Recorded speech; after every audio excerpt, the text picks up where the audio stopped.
Most of you may have heard about John Kanzius and his treatment to cure cancer. That's not what he set out to do in life, but it is hoped that's what his invention will become, a cure for cancer. John was a retired broadcast executive and engineer. For most of his adult life, he was president of the Jet Broadcasting Corporation in Erie. But it was his own cancer diagnosis and his quest to cure that cancer which landed him on CBS News and a personal profile by Leslie Stahl on 60 Minutes.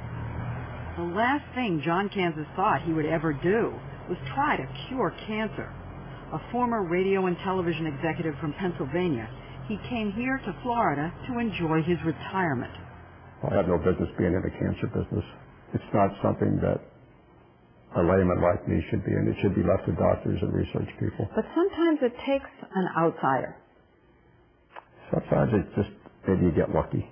It was the worst kind of luck that gave Kanzius the idea to use radio waves to kill cancer cells. Have you noticed any lymph nodes? 6 years ago, he was diagnosed with terminal leukemia, and since then, he has undergone 36 rounds of toxic chemotherapy. But it wasn't his own condition that motivated him. It was looking into the hollow eyes of sick children on the cancer ward at MD Anderson in Houston. I saw the smiles of youth and saw their spirits were broken, and you could see that they were sort of asking, why can't they do something for me? John is the inventor of the Kanzius non-invasive radio wave cancer treatment. Over the last few years, John's radio wave treatment has received quite a bit of attention, especially from the scientists at MD Anderson Cancer Center in Houston, Texas, where they are putting John's theory to the test. They are using microscopically small metals called nanoparticles and introducing them into a cancer patient's bloodstream. These particles then target and attach themselves to cancer cells. Dr. Stephen Curley of MD Anderson Cancer Center is the lead investigator. He has an entire research lab with 15 full-time medical professionals dedicated solely to working on John's project. Dr. Curley personally believes in the Kanzius non-invasive radio wave cancer treatment. If we can't target the microscopic cells, this is not going to be a cure. That's why Dr. Curley is trying to use special molecules that are programmed to target cancer cells and attach nanoparticles to them.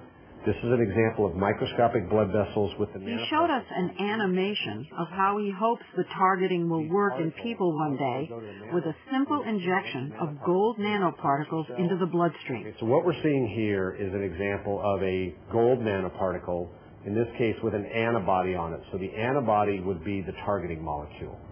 Right. You can see it is tiny compared to a normal red blood cell. Just imagine all of these billions of gold nanoparticles circulating through the body. And then once they get into the blood vessels going to the tumor, these nanoparticles would go through and bind on the surface of the cell. The cancer cell. The cancer cell, it wouldn't right. bind on a normal cell. That's right, they would bind only the cancer cell. Now here's the nanoparticles in the cell. Here comes John's radio frequency treatment. The cells get hot and they're destroyed. Gosh, it does look like one of those science fiction movies. Right. Well, right now it is a little science fiction. We're not quite to the real time yet, but it's got a lot of promise. The Kanzius non-invasive radio wave cancer treatment has no side effects. So far, research shows it is an effective treatment for 5 different types of cancer: liver, pancreas, breast, prostate, and colon cancers.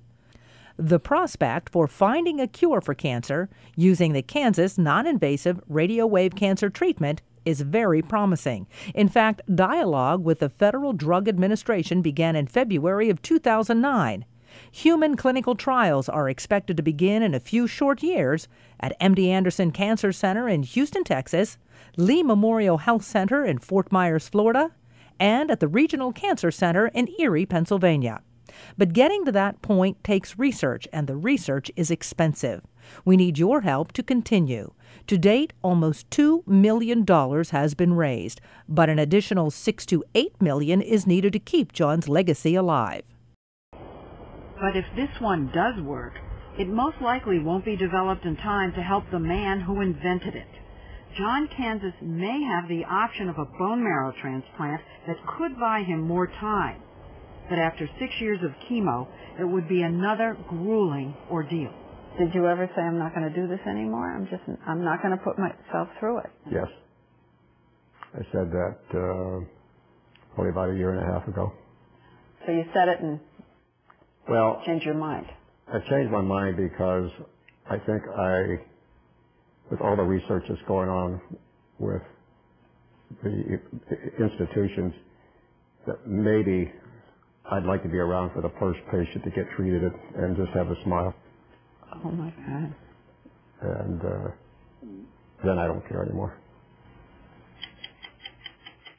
John passed away in February of 2009, but he lives on through the Kanzius non-invasive radio wave cancer treatment.